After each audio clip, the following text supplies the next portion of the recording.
Hi guys, how are you all doing? Welcome to let's crack NEET. तो जैसे कि ये आज हमारा ह्यूमन फिजियोलॉजी का सेकंड लेक्चर है, डाइजेशन और एब्जॉर्प्शन के histology of alimentary canal, stomach और बाकी सारी चीज़ों को हम देखने वाले हैं इस लेक्चर में। ठीक है, तो जैसा कि मैंने आपको बताया था बच्चों कि आपको ह्यूमन फिजियोलॉजी बिल्कुल टिप्स पे करने की जिम्मेदारी मेरी है, और ये अभी अगले महीने तक ही हो जाएगा। पूरी ह्यूमन फिजियोलॉजी की ये सीरीज़ कंप्लीट हो जाएगी अगले महीने तक, जिसमें आपको बहुत मज़ा आने वाला है। आई विल इंश्योर दैट कि आप किसी भी कॉलेज में जाएं या किसी भी मेडिकल कॉलेज में जाएं, एटलीस्ट आपका ह्यूमन फिजियोलॉजी और एनाटॉमी का बेस बिल्कुल स्ट्रांग रहे। प्रोफेसर से आप जब जाके वहाँ मिले तो आपको बहुत मज़ा आने वाला है। प्लस नीट के सारे सवाल तो आपसे बन ही जाएंगे, राइट? तो चलो गाइस, शुरू करते हैं आज का सेशन। मेरा नाम डॉक्टर आनंद मनी है। मैंने अपनी MBBS Vardhman Mahavir medical college and Safdarjung hospital New Delhi से कंप्लीट की है। मेरी ऑल इंडिया रैंक 416 थी जब मैंने अपना मेडिकल एंट्रेंस एग्जाम दिया था। और मैं आपको नीट यूजी एस्पायरेंट्स को बायोलॉजी पूरी पढ़ाता हूँ, और मैं नीट पीजी एस्पायरेंट्स को फिजियोलॉजी पढ़ाता हूँ। तो फिजियोलॉजी अगर आप मुझसे पढ़ते हैं तो you will have an insight of what you are going to see in a medical college. मैं ऐसा नहीं कह रहा हूँ कि मैं पूरी मेडिकल कॉलेज की नॉलेज अभी उधेड़ के आपके सामने रख दूंगा। मैं बिल्कुल प्रिसाइज कंटेंट आपको दूंगा जो आपके नीट के पॉइंट ऑफ व्यू से इंपॉर्टेंट है। प्लस आपके कॉन्सेप्ट को इंस्टिगेट करूंगा ताकि आपके कॉन्सेप्ट्स बूस्ट होकर रहें, आप कॉन्सेप्ट अच्छा करें और आपको ह्यूमन फिजियोलॉजी कभी याद करने की जरूरत नहीं पड़े। बायो में ऐसे ही बहुत सारे चैप्टर्स हैं जिसको आपको रट्टा लगाना पड़ता है। तो आई वांट यू कि आपको ह्यूमन फिजियोलॉजी याद ना करना पड़े, आप अपने बॉडी से खुद डिसाइफर करके बता दें कि ये जो ऑर्गन यहाँ पे है सर, ये वाला ऐसे है, ये वाला ऐसे है। मतलब आप रिलेट कर पाएं। अगर आप रिलेट करने लगेंगे तो ह्यूमन फिजियोलॉजी आपको कभी याद करने की जरूरत नहीं पड़ेगी, और सबसे कम टाइम में आप ह्यूमन फिजियोलॉजी अच्छे तरीके से कर पाएंगे। ठीक है, so I will ensure that in my lectures. चलिए शुरू करते हैं गाइस। मैं आपको अनअकैडमी के सब्सक्रिप्शन प्लेटफॉर्म पे ही पढ़ाता हूं। अगर आपको मुझसे पढ़ना अच्छा लगता है और आप स्पेशली मेरे मेंटरशिप में आप पढ़ना चाहते हैं, I am a doctor by profession, तो अगर आप भी डॉक्टर बनना चाहते हैं, टॉप रैंकर्स बनना चाहते हैं, तो आप मेरे मेंटरशिप के अंदर आ सकते हैं। मेरे मेंटरशिप में आने के लिए आपको अनअकैडमी का सब्सक्रिप्शन लेना पड़ेगा, जहां पे मैं आपको पर्सनली मॉनिटर करूंगा आपके सारे कोर्स, क्यूमुलेटिव स्ट्रक्चर, कैसे आप फिजिक्स पढ़ो, कैसे आप केमिस्ट्री पढ़ो, वहां पे मैं मॉनिटर करूंगा आपके सारे कोर्स एनालिसिस को, और आपको मैं गाइडेंस दूंगा कौन सी बुक लगानी है, क्या करना है, कौन से नोट्स फॉलो करने हैं, किस टीचर से पढ़ना है, कैसे पढ़ना है, ये सब कुछ आपको मिलेगा। ठीक है, Unacademy is India largest platform जहां पे इंडिया के टॉप 40+ एडुकेटर्स आपको पढ़ाते हैं। इन सारे 40 टीचर से आप पढ़ सकते हैं with just a single subscription. Subscription लेने के लिए आपको अनअकैडमी का लर्नर्स ऐप इंस्टॉल करना है। उसके बाद आप सब्सक्रिप्शन पे जाएं। सब्सक्रिप्शन पे जाएंगे तो आप इनमें से कोई भी प्लान ले सकते हैं। इसमें से 12 मंथ या 24 मंथ का प्लान लें और आप मेरे प्लेटफॉर्म पे इनरोल हो जाएं। इनरोल करने के लिए मेरे प्लेटफॉर्म पे आपको रेफरल कोड आनंद यूज करना है। ठीक है, आप एक कोड लगाएंगे, आप ये रेफरल कोड आनंद लगाएंगे, आपको इससे बहुत सारे फायदे मिलेंगे। पहला, आपको 10% का डिस्काउंट मिल जाएगा, प्लस आपको पूरी अनअकैडमी का एक्सेस मिल जाएगा। चाहे कोई भी टीचर हो अनअकैडमी पे, आप उससे पढ़ सकते हैं सिर्फ by using this referral code Anand. जैसे आप इसको अप्लाई करेंगे, आप पूरी अनअकैडमी टीम के एक्सेस आपको मिल जाएगा। ठीक है, चलो गाइस शुरू करते हैं आज का सेशन। तो आज हम बात करने वाले हैं हिस्टोलॉजी ऑफ एलिमेंट्री कैनाल पे। एलिमेंट्री कैनाल, जैसा कि मैंने कल के लेक्चर में आपको बताया था कि माउथ से एनस तक का जो सफर है पूरा, वो मेरा एलिमेंट्री कैनाल है, राइट? और हिस्टोलॉजी होता है किसी टिश्यू के स्टडी को हिस्टोलॉजी कहते हैं ना, हिस्टोलॉजी। बाद में आपका सब्जेक्ट हो जाएगा हिस्टोपैथोलॉजी, अलग एक सब्जेक्ट हो जाएगा, राइट? तो टिश्यू में क्या पैथोजेंस आ रहा है, तो उसके टिश्यू के कल्चर से या बायोप्सी से हम कैसे निकालते हैं, वो एक अलग आपका सब्जेक्ट आ जाएगा, राइट? चलिए शुरू करते हैं। तो हिस्टोलॉजी ऑफ एलिमेंट्री कैनाल की अगर हम बात करें तो ये एक ट्रांसवर्स सेक्शन है आपका एलिमेंट्री कैनाल का, जिसमें आपको 4 बेसिक लेयर्स दिख रहे होंगे। हम इसका एक बिल्कुल डायग्रामेटिक स्केच बनाएंगे ताकि आपको ज्यादा आसान तरीके से याद हो जाए, क्योंकि अगर ये लेआउट रहेगा, ये ऐसे गोल वाले में मुझे याद नहीं होता था, तो मुझे लगता है आपको भी याद नहीं होगा। तो हम एक बिल्कुल डायग्रामेटिक स्केच बनाते हैं इसका, ताकि आपको बहुत अच्छे तरीके से याद लगे। ठीक है, आप मेरे साथ ये स्केच बना सकते हैं साथ के साथ। एक बार आप बना लेंगे, आपको एक बार सीक्वेंसिंग समझ में आ जाएगा, तो फिर आपको किसी और चीज की जरूरत नहीं होगी। तो लेट्स गेट स्टार्टेड। तो अगर हम हिस्टोलॉजी ऑफ एलिमेंट्री कैनाल की बात कर रहे हैं बच्चे, तो सबसे पहला जो लेयर, सबसे बेसल पार्ट जो होता है, उसको हम कहते हैं सेरोसा। सबसे आउटर मोस्ट लेयर, सबसे outer most layer is called serosa. बीच वाला लेयर इज कॉल्ड मस्कुलरिस। उसके ऊपर आता है सब म्यूकोसा, और सबसे इनर मोस्ट लेयर जो होता है दैट इज म्यूकोसा। तो सबसे पहले हम बाहर वाला लेयर बनाएंगे, that will be my serosa. तो चलो सेरोसा बनाते हैं। मेरी डायग्राम बहुत खराब है, ये डायग्रामेटिक स्केच है, रियल टाइम में रिजेम्बलेंस इसका मत करना, ठीक है? तो अगर हम इसको फ्लैटेंड स्ट्रक्चर बनाते हैं, अगर हम इसको फ्लैटेंड स्ट्रक्चर बनाते हैं,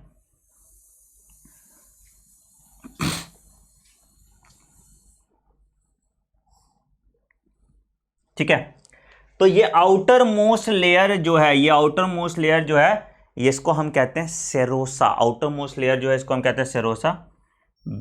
ठीक है, तो ये तुम्हारा हम 4 बंटवारा कर देते हैं इसका। ठीक है, इसका क्या किया जाए, 4 बंटवारा कर देते हैं। ठीक है, तो सबसे पहला जो हो जाएगा तुम्हारा ये ईसोफेगस का ओपनिंग हो गया। ठीक है, इसको थोड़ा और बड़ा कर देते हैं, राइट, इसको थोड़ा और बड़ा कर देते हैं। ठीक है, तो सबसे पहला आ जाएगा तुम्हारा ये ईसोफेगस, राइट। दूसरा हो जाएगा स्टमक, तीसरा हो जाएगा तुम्हारा ड्यूडेनम, चौथा हो जाएगा जेजुनम एंड इलियम। ठीक है, लिख लेते हैं। ये आ गया मेरा ईसोफेगस, है ना। लार्ज इंटेस्टाइन का हम लोग देख लेंगे बाद में। दूसरा आ जाएगा तुम्हारा स्टमक,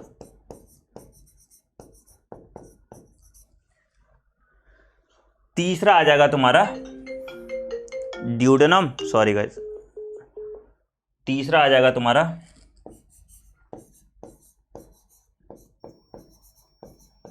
ठीक है, चौथा आ जाएगा तुम्हारा जेजुनम एंड इलियम।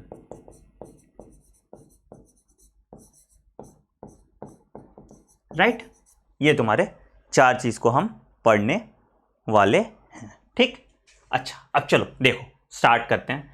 तो ये वाला जो रीजन है, सबसे आउटर मोस्ट रीजन है, इसको हम कहते हैं सेरोसा। इसको हम कहते हैं सेरोसा।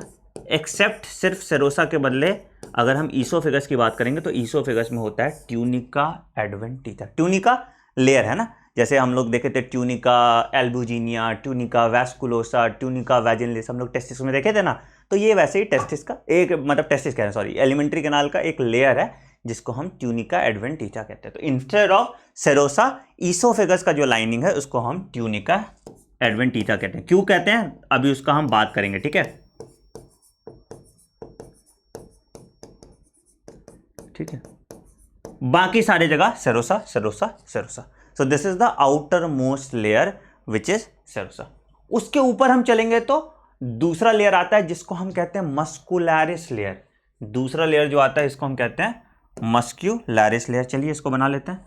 तो ये मेरा मस्कुलैरिस का लेयर हो जाएगा। ठीक है, अब 2 तरह का मस्कुलैरिस लेयर होता है, एक लॉन्गिट्यूडनल होता है, एक सर्कुलर होता है। सिर्फ स्टमक में 3 लेयर होता है, अभी हम बात करते हैं। ठीक है, एक लॉन्गिट्यूडनल होता है, एक ये होता है, और स्टमक में सिर्फ ठीक है, तो देखिए, तो ये तुम्हारा मस्कुलैरिस लेयर हो गया।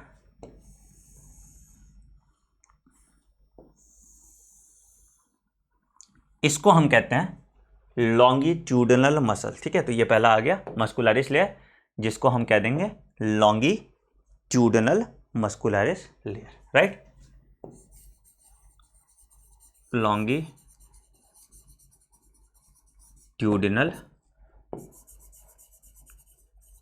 मस्कुलैरिस लेयर। ठीक है, ये सेकंड वाला पूरा सारे जगह तुम्हारा मस्कुलैरिस लेयर होता है। ठीक है, 2 मस्कुलैरिस लेयर के बीच में एक नर्वस सिस्टम होता है। 2 नर्वस सिस्टम की बात करेंगे, एंटेरिक नर्वस सिस्टम की बात करेंगे। ये होता है तुम्हारा एंटेरिक नर्वस सिस्टम, ये तुमको 2 दिख रहा होगा। एक तुम्हारा माइंट्रिक प्लेक्सस होता है और एक तुम्हारा सब म्यूकोसल प्लेक्सस होता है। ठीक है, तो सब म्यूकोसल प्लेक्सस को हम मिसिनस प्लेक्सस भी कहते हैं, और ये तुम्हारा माइंट्रिक प्लेक्सस होता है, इसको हम मिसिनस प्लेक्सस भी कहते हैं। अब देखो कहाँ पे क्या क्या होता है। ठीक है, मिसिनस प्लेक्सस भी कहते हैं, और ये वाला जो है ये माइंट्रिक प्लेक्सस होता है। ठीक है, तो तुम्हारा जो माइंट्रिक प्लेक्सस होता है, it is present between longitudinal and circular muscle layers of the muscularis. ठीक है, जो हेल्प करता है पेरिस्टाल्टिक मूवमेंट में। कहाँ प्रेजेंट नहीं होता है ये। ठीक है, तो अगर हम बात करें लॉन्गिट्यूडनल मस्कुलैरिस लेयर, अगर मान लो ये लॉन्गिट्यूडनल मस्कुलैरिस लेयर है, इस लॉन्गिट्यूडनल मस्कुलैरिस लेयर के, इस लॉन्गिट्यूडनल मस्कुलैरिस लेयर के बीच में और सर्कुलर मस्कुलैरिस लेयर के बीच में प्रेजेंट होगा क्या, सर्कुलर मस्कुलैरिस लेयर के बीच में प्रेजेंट होगा, बताओ, माइंट्रिक प्लेक्सस। ठीक है, लिख लो इसको, माइंट्रिक प्लेक्सस। ठीक है, तो ये तुम्हारा लॉन्गिट्यूडनल मस्कुलैरिस लेयर है। अब इसके बीच में अगर हम बना दें, इसके बीच में हम यहां पे बना देते हैं, ये बना देते हैं माइंट्रिक प्लेक्सस। अब एक चीज बहुत ध्यान से रखना जो आपको किताबों में नहीं मिलता, माइंट्रिक प्लेक्सस और मिसिनस प्लेक्सस 1/3 पार्ट ऑफ ईसोफेगस में नहीं होता। ठीक है, तो ये तुम्हारा यहां से शुरू होगा, it is not present in 1/3 part of oesophagus, याद रखना, ठीक है। तो अगर हम बात करें माइंट्रिक प्लेक्सस की, तो myenteric plexus is not present in 1/3 part of oesophagus, मतलब ईसोफेगस का 1/3 पार्ट जो होता है दैट इज वॉलेंट्री, बाकी जो पार्ट है वो इनवॉलेंट्री होता है, ठीक है। तो ये तुम्हारा हो गया myenteric plexus and it is present between क्या, it is present between longitudinal और इसके ऊपर आ जाएगा सर्कुलर मसल्स के बीच में।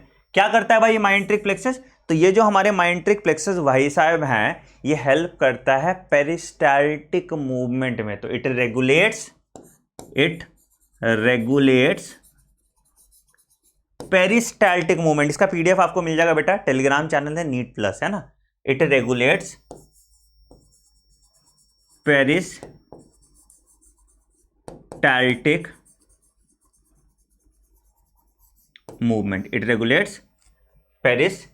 मूवमेंट, ये तुम्हारा हो गया माइंट्रिक प्लेक्सस का पार्ट। ऊपर आते हैं तो ये लॉन्गिट्यूडनल मस्कुलरिस हो गया। लॉन्गिट्यूडनल मस्कुलरिस की अगर हम ऊपर की बात करते हैं, ठीक है, ये तुम्हारा लॉन्गिट्यूडनल मस्कुलरिस हो गया, इसको हम ऐसे एरो लगा दिए, ठीक है। इसके ऊपर हम बात करेंगे तो इसके ऊपर एक और मस्कुलरिस लेयर होगा जिसको हम कहते हैं सर्कुलर मस्कुलरिस लेयर। दोनों स्मूथ मसल्स का है, स्मूथ मसल्स का मतलब दोनों के दोनों इनवॉलेंट्री है ना, वॉलेंट्री नहीं है, ये दोनों स्मूथ मसल्स का बना हुआ है, मतलब दोनों के दोनों इनवॉलेंट्री है, ठीक है।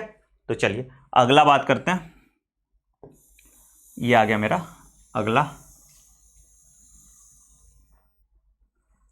हाँ जी, ठीक है। तो अगला आ गया किसका भाई, अगला आ गया तुम्हारा ये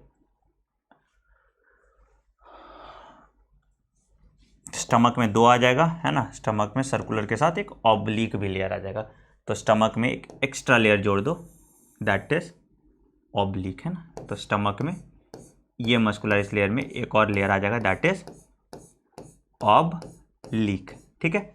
और ये सर्कुलर है, तो ये तुम्हारा लॉन्गिट्यूडनल आ गया, ये वाला तुम्हारा सर्कुलर आ गया, और इसके साथ इसके जो एडजॉइनिंग है ये वाला हो जाएगा तुम्हारा ऑब्लिक, ठीक है। इन दोनों के जो एडजॉइनिंग है दैट इज, इसको कहीं साइड में लिख देता हूं नहीं तो जगह नहीं रहेगा लिखने के लिए, ठीक है।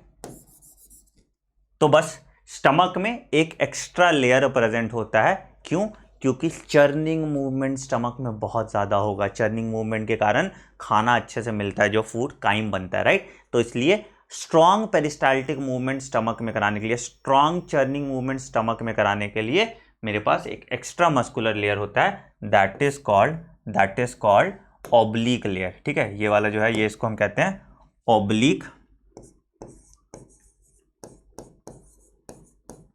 लेयर, ठीक है।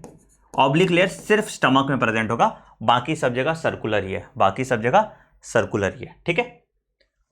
इन दोनों के बीच में अब सब म्यूकोसा और इसके बीच में एक और लेयर प्रेजेंट होगा जिसको हम कहते हैं, सब म्यूकोसा और इसके बीच में एक और लेयर प्रेजेंट होगा नर्व फाइबर्स का, जिसको हम कहते हैं मिसिनस प्लेक्सस या सब म्यूकोसल प्लेक्सस। इनके बीच में एक और लेयर होगा जिसको हम कहते हैं सब म्यूकोसल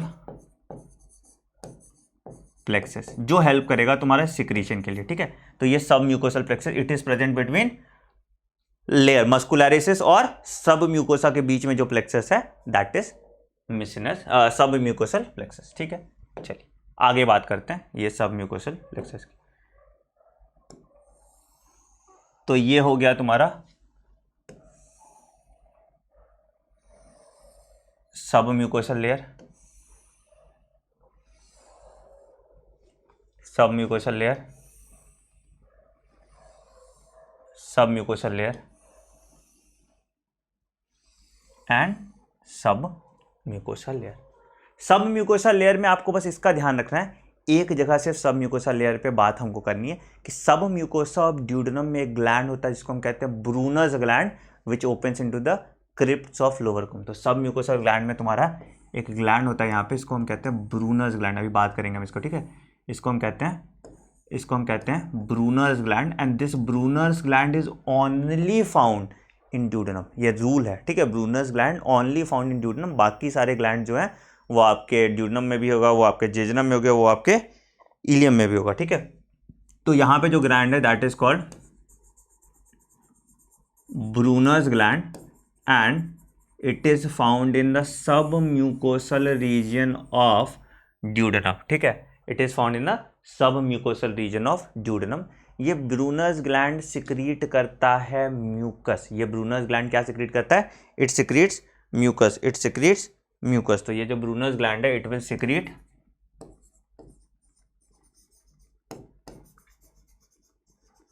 म्यूकस। क्या सिक्रीट करेगा? ये सिक्रीट करेगा म्यूकस। ठीक है, अगले लेवल पे आते हैं। अगले लेवल पे आ जाएगा तुम्हारा म्यूकोसल रीजन। अगले लेवल पे अगर हम बात करेंगे तो अगले लेवल पे आ जाएगा तुम्हारा म्यूकोसल रीजन। तो चलो सब लास्ट वाला आ जाएगा, इस पे आ जाएंगे म्यूकोसल रीजन। तो ये म्यूकोसल रीजन, इसका नॉर्मल उतना ग्रूव्स कम होंगे इसमें, ईसोफेगस में। ठीक है, स्टमक में तुम्हारे फिर फोल्ड्स होंगे। ठीक है, इसके बाद यहाँ से तुम्हारे फिर माइक्रोविलाई का फॉर्मेशन बढ़ जाता है और जेजनम में तो भर भर के माइक्रोविलाइज होंगे, डेवलप्ड माइक्रोविलाइज, क्योंकि सबसे ज़्यादा एब्जॉर्प्शन जो है वो तुम्हारा जेजनम में होता है। ठीक है, तो ये तुम्हारा आ गया सब म्यूकोसा। ये वाला जो रीजन आ गया ये तुम्हारा आ गया सब म्यूकोसा। और लास्ट जो रीजन है दैट इज कॉल्ड म्यूकोसा।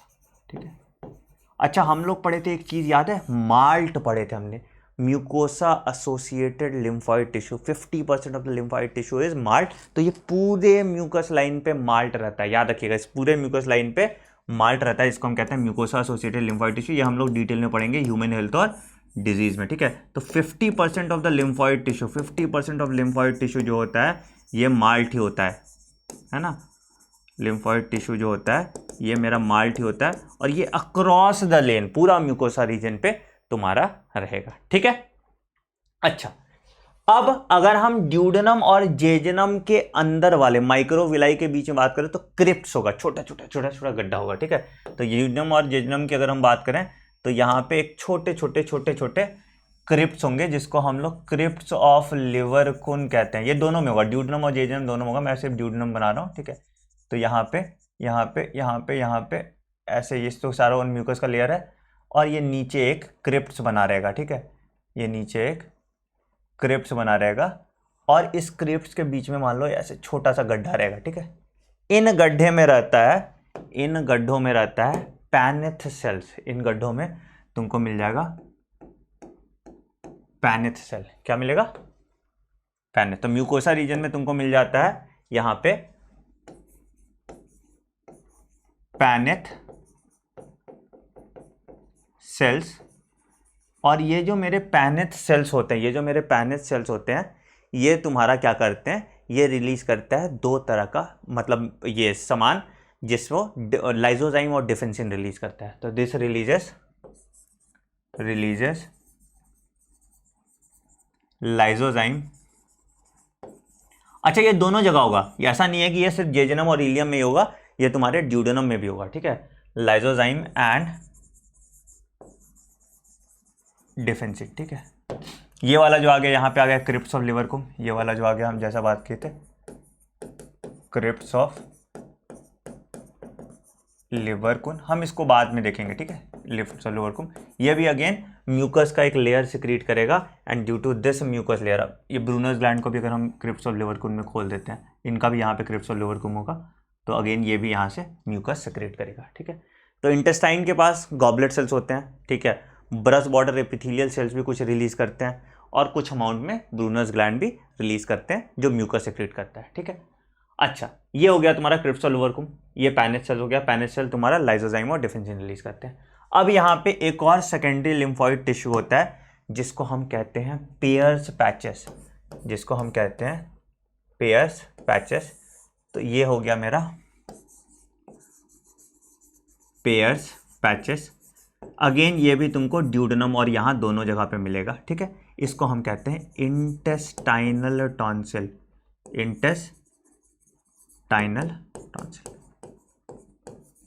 ठीक है, थोड़ा स्लो चल रहा है ये, हाँ राइट।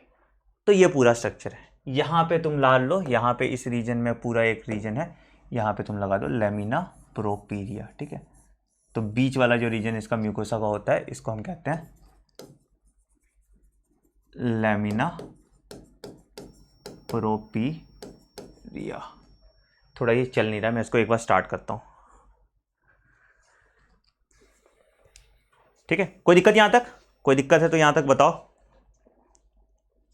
आपको कोई भी दिक्कत हो आप जरूर कमेंट सेक्शन में डाल दीजिएगा, ठीक है। हाँ जी, तो हमने क्या क्या देखा आप देखो।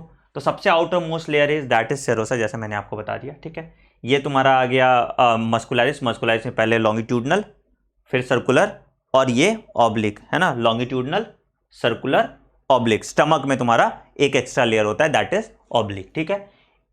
माइंट्रिक लॉन्गिट्यूडनल और सर्कुलर के बीच में, लॉन्गिट्यूडनल और सर्कुलर के बीच में माइंट्रिक प्लेक्सस, या इसको तुम और बैक प्लेक्सस भी कह सकते हो, ठीक है। इसको तुम और बैक प्लेक्सस भी कह सकते हैं, एक ही बात है, जो हेल्प करेगा पेरिस्टाल्टिक मूवमेंट में। It is absent in 1/3 of the oesophagus. इसको लिख लो, मैंने लिखा नहीं है। 1/3 ऑफ द ईसोफेगस में यह एब्सेंट होता है, ठीक।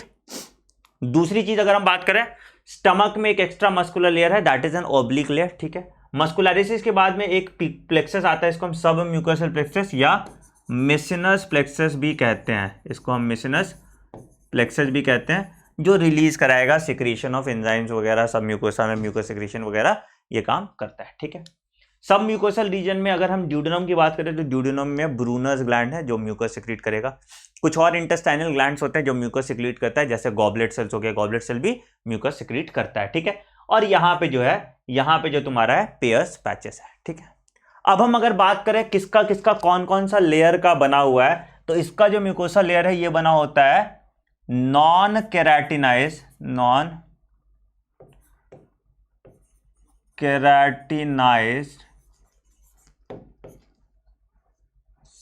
स्ट्रैटिफाइड, ये चल थोड़ा ठीक से नहीं रहा है बट मैनेज कर लो, ठीक है। Stratified squamous epithelium,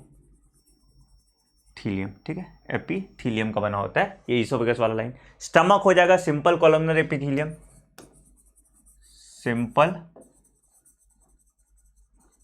columnar epithelium, ठीक है।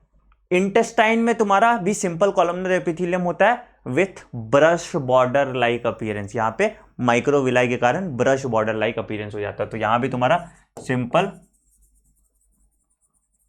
कॉलमनर एपिथीलियम हो जाएगा ना, सिंपल कॉलमनर एपिथीलियम यहां पे भी आ जाएगा with brush border like appearance, ठीक है। ये तुम्हारा है क्रिप्स ऑफ लुवरकुम, और ये हो जाएगा तुम्हारा माइक्रोविलाई। अभी हम दिखाते हैं तुम्हारा स्ट्रक्चर कैसा होता है माइक्रोविलाई का, ठीक है। ये तुम्हारा जाता है माइक्रोविलाई, ठीक।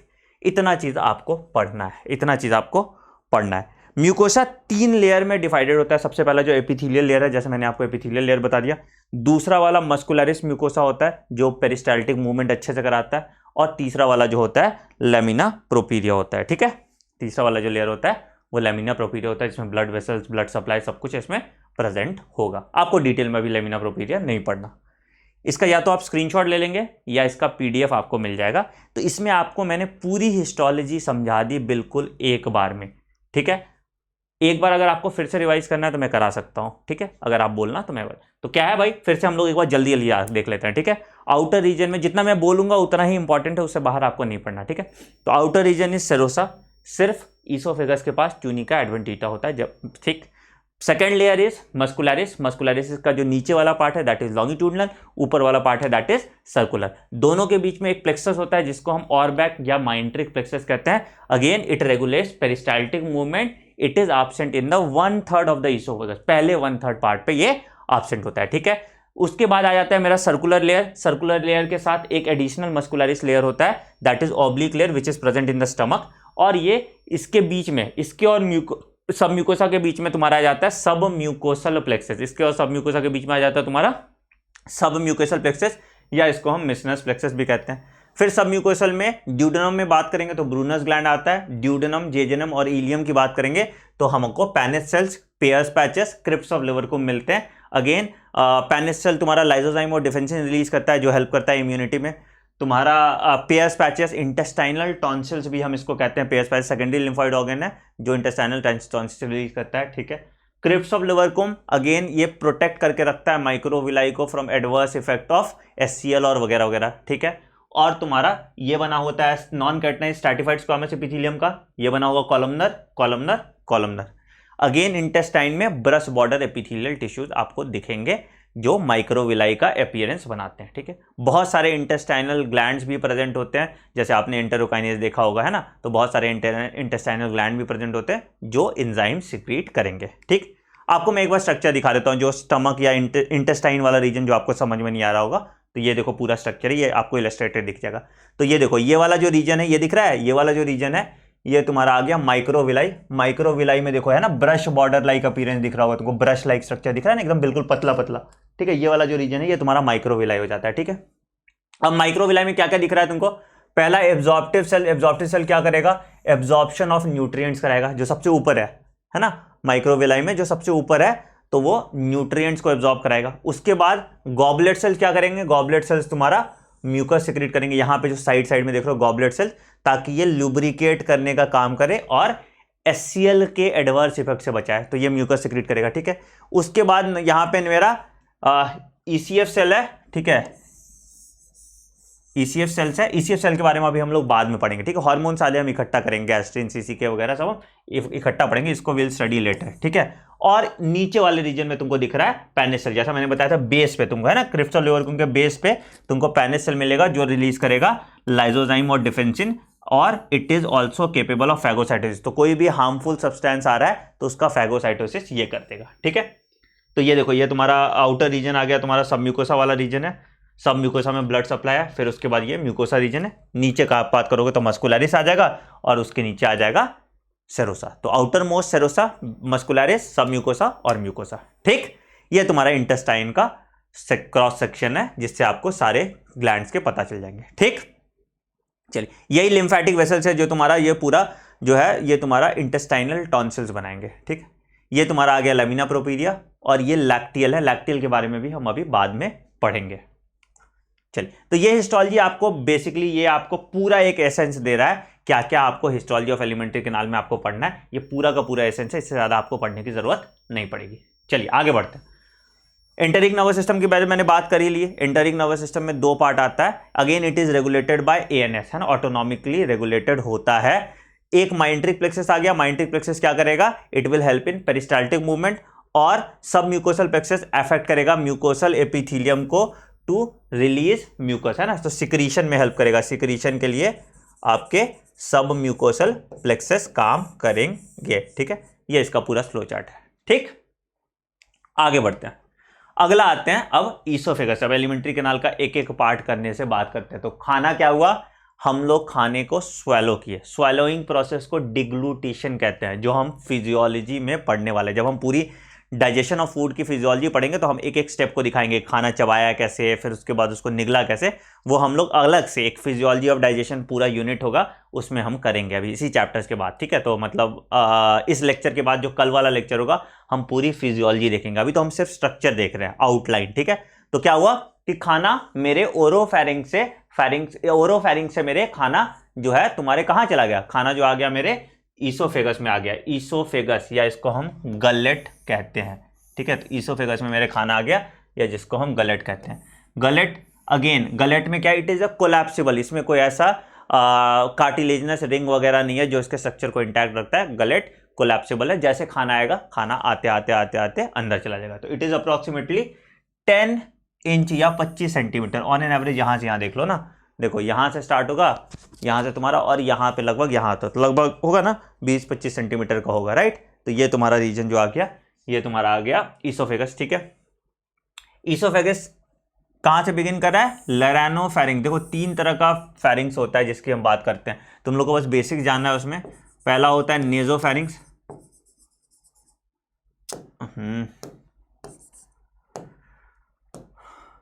अभी मैं दिखा दूंगा इसका डायग्राम, ठीक है।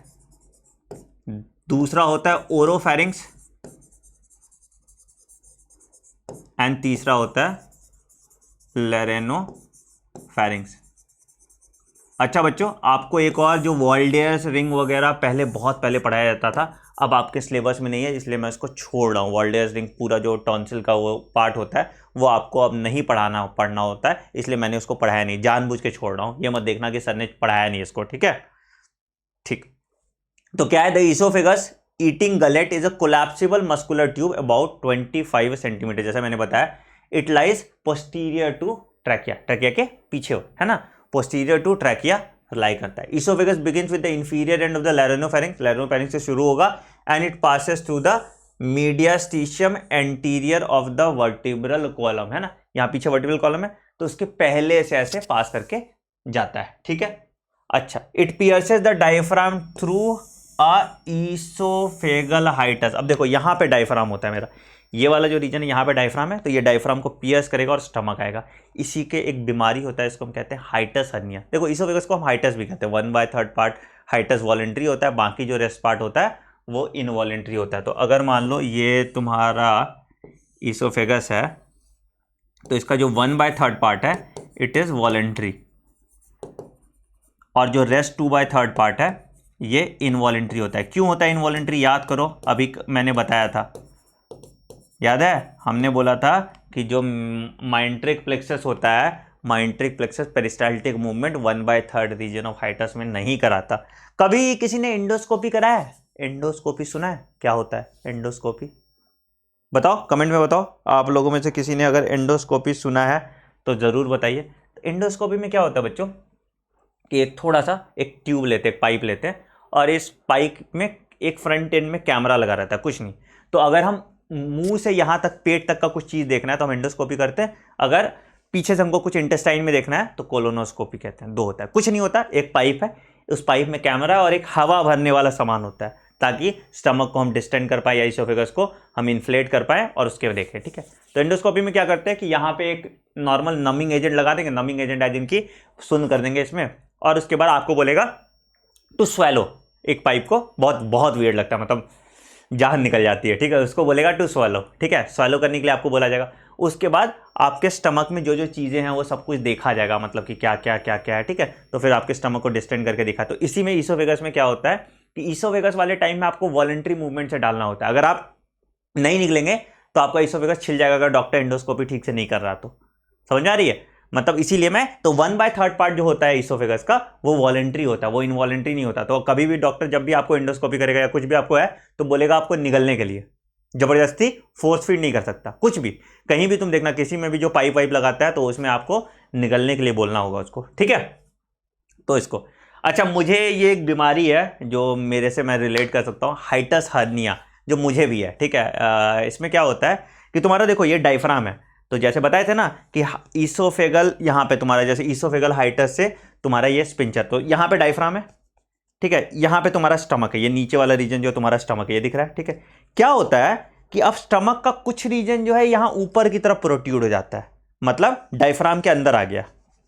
समझ आ रहा है, स्टमक का कुछ रीजन ऊपर की तरफ प्रोट्यूड कर गया, तुम्हारे डायफ्राम के अंदर आ गया, यहां पे इस रीजन में आ गया। तो अब क्या होगा, स्टमक ऑब्वियसली कुछ एसिड प्रोड्यूस करता होगा, वो एसिड तुम्हारा ईसोफेगस में आता है। ईसोफेगस का म्यूकस मेम्ब्रेन उतना कड़ा नहीं है, उतना बढ़िया म्यूकस मेम्ब्रेन है नहीं ईसोफेगस में। तो क्या होगा कि तुमको खूब जलन का फील आएगा, या तुम्हारा खाना प्रॉपरली जाएगा नहीं, और तुमको हमेशा उल्टी का मन करेगा, या तुमको गैस्ट्राइटिस होएगा, यहाँ पे बहुत पेन होता है। इसको हम लोग कहते हैं GERD, gastro oesophageal reflex disease, या इसको हम हाइटस हर्निया भी कहते हैं। ये प्रॉब्लम तुम्हारे टीचर के साथ है, मेरे साथ भी है, मुझे गैस्ट्राइटिस है ये बहुत ज़्यादा, ठीक है। इसको हम कहते हैं GERD, ठीक है। मतलब इसका एक सिम्टम है GERD, बीमारी को तो हाइटस हर्निया कहते हैं, ठीक है, बट इसका एक सिम्टम है गैस्ट्रो ईसोफेगल रिफ्लेक्स डिजीज। तो तुमको हमेशा कुछ खाओगे, सुबह एकदम बहुत गंदा टेस्ट आएगा, मुंह में ऐसे मेटालिक टेस्ट आता है, या बहुत वियर्ड सा टेस्ट आएगा, बहुत खराब, क्योंकि मुंह में हमेशा लगेगा कि सब कुछ जला जला सा है, बहुत अजीब सा लगता है। प्लस अगर तुम जैसे अभी वैसे मुंह में उंगली करने का कोशिश करते हो, उनको वॉमिट रिफ्लेक्स आ रहा है, बहुत जल्दी तुमको वॉमिट रिफ्लेक्स आएगा, तुमको लगेगा खाना तुम्हारे इस जगह पे लोकेटेड रह जाता है। एंड इसका कोई इलाज भी नहीं है, आप सर्जरी कर सकते हैं बट वो उतना सक्सेसफुल नहीं होता, क्योंकि फिर अगेन आप सांस वांस लेंगे तो ऑटोमेटिकली ये ऊपर जाने की प्रोबेबिलिटी होती है, ठीक है। तो इसको हम कहते हैं गैस्ट्रो ईसोफेगल रिफ्लेक्स डिजीज। तो हम लोग जब पहले एंडोस्कोपी असिस्ट करते थे तो उस टाइम पे बड़ा मजा आता था, जब खुद का एंडोस्कोपी हुआ ना तो बैंड बज गई थी, राइट। एनीवेज, ठीक है। तो this condition is called gastroesophageal reflux disease या हाइटस हर्निया तुम्हारा होता है। तो इसमें अगेन तुमको गैस्ट्राइटिस होगा, बहुत ज़्यादा गैस्ट्राइटिस होने की टेंडेंसी होती है, ठीक। तो ये देखो, अगर हम पूरा स्ट्रक्चर देखें तुम्हारा, अगर हम ट्रांसवर्स सेक्शन देखते हैं इसोफेगस का, तो जो सबसे नीचे वाला पार्ट है जैसा मैंने बताया एडवेंटिशिया, ठीक है। बीच वाला पार्ट है that is muscularis, longitudinal layer. उसके बाद आ गया तुम्हारा सर्कुलर लेयर ऑफ मस्कुलरिस, फिर आ गया सब म्यूकोसल, फिर उसके बाद 3 लेयर हमने बताया था कि म्यूकोसा का 3 लेयर होगा। पहला मस्कुलरिस, दूसरा लैमिना प्रोपीरिया और तीसरा कैसा बनाया है, non keratinised stratified squamous epithelium, और उसके ऊपर तुम्हारा lining of lumen of oesophagus आ गया, ठीक है। ये सब हमने किया है, वॉल्स ऑफ इसोफेगस की बात की है, ठीक है। याद हो जाएगा इसोफेगस बेसिकली, और कोई काम इसोफेगस का नहीं है, बस इतना जान जाओ 1/3 part of hiatus, 1/3 part of hiatus पे क्वेश्चन आया हुआ है, ठीक है, इज वॉलेंट्री। वाई? क्योंकि यहां पे तुम्हारा माइंट्रिक प्लेक्सस का कोई इंपल्स नहीं जा रहा, राइट। तो एडवेंटिशिया मस्कुलरिस सबसे बाहर, बीच वाला बीच वाला बीच वाला और सबसे अंदर, है ना। तो आउटर टू इनर ऐसा तुम्हारा जा रहा है, एक्चुअली ऐसा तुमको दिखता है, जब तुम माइक्रोस्कोप में देखोगे तो ये तुमको ऐसा दिखेगा, 20x जूम किया हुआ ये देखो, है ना।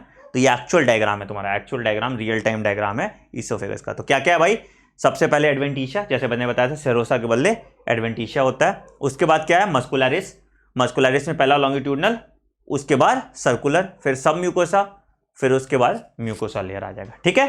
तो ये तुम्हारा आ गया रीजन, ये तुम्हारा आ गया क्या, ये तुम्हारा आ गया बच्चों इसोफेगस के बारे में। अगला ऑर्गन हम ये देखो, हाँ, और तुमको मैंने जो बताया था नेजोफेरिंग्स, और कौन कौन सा ओरोफेरिंग्स है और कौन कौन सा तुम्हारा लैरिनोफेरिंग्स है। तो देखो ये वाला जो रीजन फेरिंग्स और नेजल पैसेज, ये देखो कॉमन पैसेज जो है इसको हम कहते हैं नेजोफेरिंग्स, है ना। देखोगे तुमको अपने आप याद आ जाएगा, क्वेश्चन कभी इस पे लेवल करनी नहीं आएगा कहाँ पे क्या होता है, ठीक है। तो ये वाला रीजन जो है नेजोफेरिंग, मैं चाहता हूं तुम लोग डायग्राम से समझे, बॉडी से समझे। तो ऐसे नाक में अगर छेद दो और यहाँ पे जो बीच वाला रीजन जो ज्वाइनिंग पार्ट होगा वो तुम्हारा नेजोफेरिंग्स होगा, ठीक है। अच्छा, यूविला हमने देखा था, यूविला क्या होता था, जो लटका हुआ पार्ट था यूविला था, है ना। हार्ड पैलेट सॉफ्ट पैलेट हमने देखा था। ये जो खाना जहां पे ये फूड कैविटी, ये बीच वाला जो ओरल कैविटी वाला आ गया, इसको हम कहते हैं ओरोफेरिंग्स। और उसके नीचे जहां लैरिंग्स वाला रीजन है यहां पे, तो इसको हम कहते हैं लैरिनोफेरिंग्स। और लैरिनोफेरिंग्स से मेरा निकल गया इसोफेगस, है ना। लैरिनोफेरिंग्स से मेरा निकल गया इसोफेगस। तो तुम्हारा देखो खाना ऐसे जा रहा है, ये तुम बोलस खाए तो ये तुम्हारा यहां से यहां से यहां से यहां से यहां से यहां से लैरिनोफेरिंग्स में गया, और लैरिनोफेरिंग्स से तुम्हारा इसोफेगस में चला जाता है। और यहाँ पे तुम्हारा बंटवारा हो गया, यहाँ पे तुम्हारा बंटवारा हो जाता है जो तुम्हारा विंड पाइप से निकल जाता है, ठीक है। तो ये देखो तुम्हारा बोलस है ना, कैसे गया, यहाँ तुम खाए, ये तुम्हारा इधर से पेरिस्टाल्टिक मूवमेंट से इसोफेगस में निकल जाता है। तो नेजोफेरिंग्स, ओरोफेरिंग्स और लैरिनोफेरिंग्स। तो तुम्हारा खाना ओरोफेरिंग्स से तुम्हारा कहाँ जा रहा है, तुम्हारा खाना ओरोफेरिंग्स से तुम्हारा जा रहा है लैरिनोफेरिंग्स, और लैरिनोफेरिंग्स से तुम्हारा इसोफेगस में खुल रहा है, ठीक। मतलब ये गलेट में चला गया।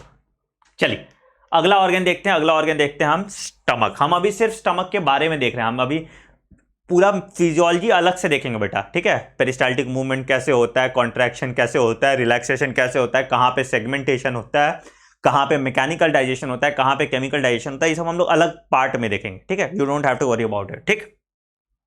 तो अगर हम स्टमक की बात करें तो स्टमक में 2 रीजन कहते हैं। एक ऐसे जो बंटवारा ऐसे दिख रहा हो गोल घुमाए, इसको हम कहते हैं ग्रेटर कर्वेचर या ग्रेटर ओमेंटम, ठीक है। ग्रेटर कर्वेचर या ग्रेटर ओमेंटम।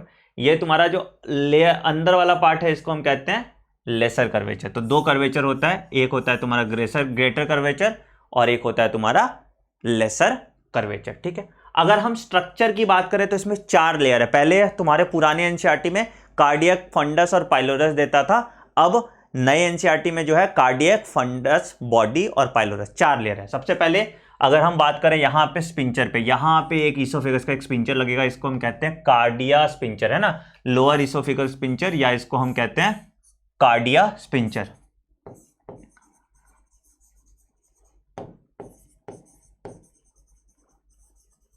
ठीक है। अच्छा, ये रीजन जो आ गया इसका वो कार्डिया वाला रीजन आ गया, जो कार्डिया स्पिंचर में खाना आया। फिर ये वाला जो रीजन है दैट इज कॉल्ड फंडस, ये वाला तुम्हारा फंडस आ जाएगा। जैसा कि स्टमक में मैंने बोला था 3 लेयर होता है मस्कुलरिस का। कैसा? पहला लॉन्गिट्यूडनल लेयर होता है मस्कुलरिस का, बीच वाला सर्कुलर लेयर होता है और इनर मोस्ट ऑब्लिक लेयर होता है। And these muscular layers helps in churning of food, properly food को मथते हैं एकदम 4 से 5 घंटे को, फूड का प्रॉपर मिक्सिंग होता है, इसको हम चर्निंग ऑफ फूड कहते हैं। ठीक है, अंदर वाला लेयर जो है तुम्हारा, तो क्या हो गया? तो कार्डियक, फंडस, ये बीच वाला लेयर जो है इसको हम कहते हैं बॉडी। यहां पे इस रीजन को हम कहते हैं बॉडी, है ना, ये वाला जो खाली जगह ये दिख रहा है, ये वाला बीच वाला जो रीजन है इसको हम कहते हैं body.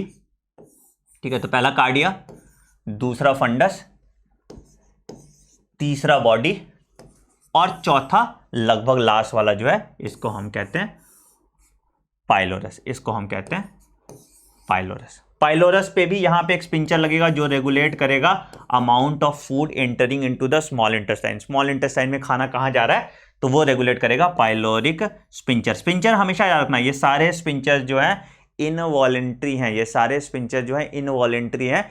It will regulate the amount of food entering the intestine. तो रेगुलेट्स अमाउंट ऑफ फूड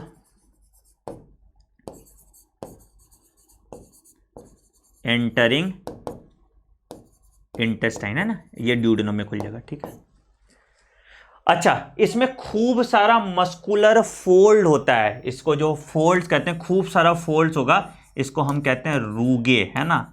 अगर स्टमक में खूब सारा फोल्ड्स होगा, खूब सारा फोल्ड्स तुमको एकदम कर्वेचर दिखेगा, तुमको जब स्टमक का ट्रांसवर्स सेक्शन देखोगे तो खूब सारा फोल्ड दिखेगा, इसको हम रूगे कहते हैं। और ये वाला रीजन जो है इसको हम पाइलोरिक एंट्रम या गैस्ट्रिन रीजन कहते हैं। ठीक है, तो अगर हम स्टमक का बात करें तो खाली स्टमक जे शेप्ड होता है। अगर एम्प्टी स्टमक की बात करें, ठीक है, एम्प्टी स्टमक जो है वो जे शेप्ड होता है। कैसा होता है? जे शेप्ड होता है। ठीक है, एनसीईआरटी के हिसाब से।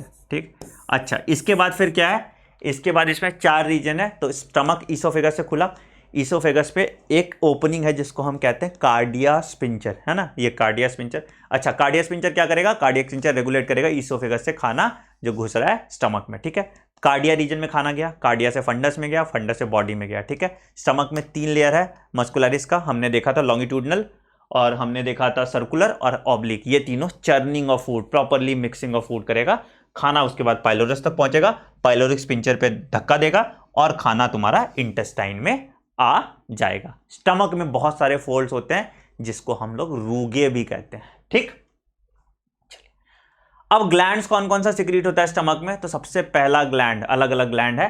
सबसे पहला जो आप स्ट्रक्चर देखो, ये पूरा गैस्ट्रिक पिट है तुम्हारा। गैस्ट्रिक पिट मतलब बाहर से लेकर अंदर तक। ठीक है, गैस्ट्रिक पिट मतलब बाहर से लेकर अंदर तक, मतलब ये म्यूकोसल रीजन हो गया।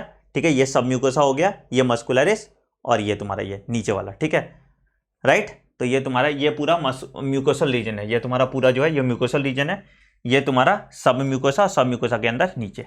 तो अगर हम सरफेस पे बात करें, सबसे सरफेस पे होता है सरफेस म्यूकस सेल, या इसको हम कहते हैं म्यूकस नेक सेल। क्या कहते हैं? इसको हम कहते हैं mucus neck cell. Gastric pit का स्ट्रक्चर आपसे बनाने आ सकता है। ठीक है, म्यूकस नेक सेल क्या सिक्रीट करेगा? It will secrete mucus, it will secrete mucus. ठीक है, सरफेस म्यूकस सेल और म्यूकस नेक सेल जो है ये तुम्हारा म्यूकस सिक्रीट करेगा। ठीक, इसके नीचे थोड़ा और उतरो, थोड़ा नीचे गैस्ट्रिक पिट में उतरो, यहां दिख रहा है, थोड़ा नीचे अगर हम गैस्ट्रिक पिट में उतर करते हैं तो मेरा पेराइटल सेल, या इसको हम ऑक्जेंटिक सेल भी कहते हैं। और ये 2 काम करता है। क्या करता है? पहला ये रिलीज करता है कॉन्सेंट्रेटेड HCl, डाइल्यूट नहीं, it will release concentrated HCl। ठीक है, दूसरा काम ये रिलीज करता है, ये रिलीज करता है कैसल इंट्रिंसिक फैक्टर, बहुत इंपॉर्टेंट है ये। ठीक है, कैसल इंट्रिंसिक फैक्टर। ठीक है, अब कैसल इंट्रिंसिक फैक्टर बच्चों क्या करता है? कैसल इंट्रिंसिक फैक्टर हेल्प करता है विटामिन B12 का अब्जॉर्प्शन। कहां पे? लार्ज इंटेस्टाइन में। तो it will help in absorption of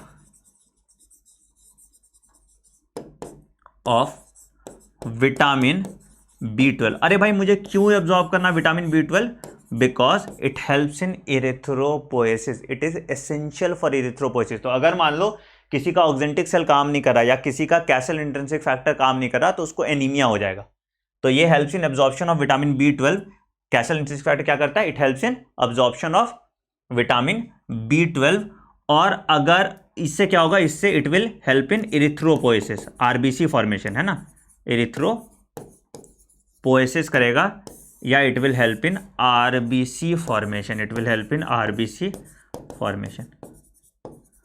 अगर ये कैसल इंट्रिंसिक फैक्टर काम नहीं करता, अगर ये मान लो नॉन फंक्शनल हो जाएगा, अगर ये मान लो नॉन फंक्शनल हो जाएगा तो इस तरह के एनीमिया को हम पर्नीशियस एनीमिया कहते हैं। इस तरह के एनीमिया को हम पर्नीशियस एनीमिया कहते हैं। फिर तुमको एक कहानी, इंटरेस्टिंग मजेदार बात बताते हैं। हम लोग एक दवाई खाते हैं, गैस होता है ना कभी, तो तुम लोग पेंटॉप खाते होगे, मैं भी खाता हूँ, ठीक है, पेंटॉप या पेंटोसिड, क्योंकि मुझे सर्वाइव उसी पे करना होता है, क्योंकि अगर मेरे बॉडी पे HCl ज़्यादा प्रोड्यूस होगा तो अगेन मेरे को गैस्ट्राइटिस हो जाएगा या दिक्कत हो जाएगा, तो हमको रोज़ सुबह पेंटॉप खाना पड़ता है। इसका एक साइड इफेक्ट है। पेंटॉप क्या होता है? प्रोटॉन पंप इनिवेटर होता है, मतलब तुम्हारे बॉडी में HCl का प्रोडक्शन कम करेगा। ये तुम्हारे एग्जाम में नहीं, कोर्स में नहीं है, मैं आपको जस्ट बता रहा हूँ। पेंटॉप क्या करता है? It is a proton pump इनिवेटर, तो तुम्हारे बॉडी में HCl का प्रोडक्शन कम कर रहा है। मतलब क्या कर रहा है? ये तुम्हारे पेराइटल सेल पे एक्ट कर रहा है और बोल रहा है भाई तो उसके सिक्रीशन को कम कर रहा है। तो पेराइटल सेल का सिक्रीशन कम होगा तो क्या होगा? कैसल इंट्रिंसिक फैक्टर का भी सिक्रीशन कम होगा। कैसल इंट्रिंसिक फैक्टर का सिक्रीशन कम होगा तो क्या होगा? B12 का सिक्रीशन कम होगा। इसके कारण पर्नीशियस एनीमिया हो जाएगा, या आपका मतलब ब्लड फॉर्मेशन कम हो जाए। तो अगेन मुझे भी एनीमिया हो जाता है जस्ट बिकॉज कि ब्लड फॉर्मेशन का रेट मेरा कम रहेगा, क्योंकि B12 का सिंथेसिस कम होता है। तो एक्चुअली आर्टिफिशियली मुझे B12 एक्यूमुलेट करना पड़ता है ना, तो B12 मुझे लेना पड़ता है, तो ये काम होता है। ठीक, अच्छा, अगला आ गया चीफ सेल या पेप्सिनोजेन। चीफ सेल जो है, चीफ सेल, पेक्टिक सेल या जाइगोमेन सेल, लिख लो, चीफ सेल, पेप्टिक सेल, या इसको हम लोग जाइगोमेन सेल भी कहते हैं। ठीक है, ये रिलीज करता है पेप्सिनोजेन और बच्चे में रिलीज करता है प्रोरेनिन। ठीक है, ये रिलीज करता है पेप्सिनोजेन और गैस्ट्रिक लाइपेज, और बच्चे में रिलीज करेगा प्रोरेनिन। ठीक है, चाइल्ड में यहां पे लिख लो, ये चाइल्ड में रिलीज करेगा प्रोरेनिन। ठीक है, it will release prorenin in child. ठीक है, तो चीफ सेल सिक्रीट करता है पेप्सिनोजेन और गैस्ट्रिक लाइपेज। गैस्ट्रिक लाइपेज बहुत कम क्वांटिटी में रिलीज करता है। ठीक है, फैट का एब्जॉर्प्शन बहुत लिमिटेड होता है स्टमक में। कुछ भी मोनोग्लिसराइड में ब्रेकडाउन जो है फैट का जो डाइजेशन, एब्जॉर्प्शन तो क्या ही होगा, फैट का डाइजेशन बहुत कम अमाउंट में होता है तुम्हारे स्टमक में, राइट। तो चीफ सेल तुम्हारा रिलीज करेगा पेप्सिनोजेन और गैस्ट्रिक लाइपेज। चाइल्ड में ये रिलीज करता है प्रोरेनिन। इसके फिजियोलॉजी पे भी हम बाद में बात करेंगे। और लास्ट में जी सेल है जो रिलीज करेगा गैस्ट्रिन, जो इन सब के सिक्रीशन को रेगुलेट करेगा। तो गैस्ट्रिक पिट अगर हम देखें तो सबसे पहले म्यूकस, उसके बाद पेराइटल, उसके बाद चीफ सेल और सबसे नीचे जी सेल। ठीक है, ये तुम्हारा आ गया स्टमक के जो क्या कहते हो सेल्स हैं जो डिफरेंट सिक्रीशन। फिर से हम एक बार रिवाइज कर लेते हैं। तो सबसे पहले आ जाएगा mucus neck cell. Surface mucus cell और म्यूकस नेक सेल एक ही बात है, उसको अलग अलग नहीं पढ़ना तुमको। Mucus neck cell mucus release करेगा जो एडवर्स इफेक्ट ऑफ HCl से बचाएगा उसके एपिथेलियल लेयर को। ठीक है, दूसरा लेयर क्या आ गया? दूसरा लेयर आ गया तुम्हारा ऑक्जेंटिक सेल का, जो रिलीज करेगा HCl और castle intrinsic factor. Castle intrinsic factor RBC formation या इरिथ्रोपोएसिस में हेल्प करेगा। HCl क्या करेगा? HCl तुम्हारा क्या करेगा बच्चे? HCl तुम्हारा जो है एक्टिवेशन ऑफ तुम्हारा पेप्सिनोजेन या प्रोरेनिन का एक्टिवेशन कराएगा। ठीक, फिर तुम्हारा नीचे आ गया तुम्हारा chief cell. Chief cell release करेगा पेप्सिनोजेन और गैस्ट्रिक लाइपेज। इसकी फिजियोलॉजी हम बाद में बात करेंगे, इस पे फिजियोलॉजी हम बाद में बात करेंगे। स्टमक में जो pH है वो एक एसिडिक pH मेंटेन करके रहेगा। ठीक है, ये पेज में मुझे लिखना था बट मैंने लिखा नहीं। अब आते हैं स्मॉल इंटेस्टाइन पे। तो स्मॉल इंटेस्टाइन को आप 3 पार्ट में डिवाइड कर दीजिए। पहले हम लोग लिख लेते हैं, फिर हम स्ट्रक्चर आपको दिखा देंगे। ठीक है, तो स्टमक का जो पाइलोरस रीजन है, पाइलोरिक स्पिंचर के बाद एक रीजन निकलता है जिसको हम सी शेप्ड रीजन कहते हैं। सी शेप्ड, याद रखिएगा, ड्यूडेनम। तो पहला आ गया, तो आएगा सबसे पहले ड्यूडेनम लगभग अप्रोक्सीमेटली 25 सेंटीमीटर का होता है and it is C shaped, ठीक है। सबसे ज्यादा डाइजेशन तुम्हारा ड्यूडेनम में होता है। Maximum digestion occurs in duodenum. Maximum digestion जो होता है तुम्हारा occurs in duodenum, it occurs in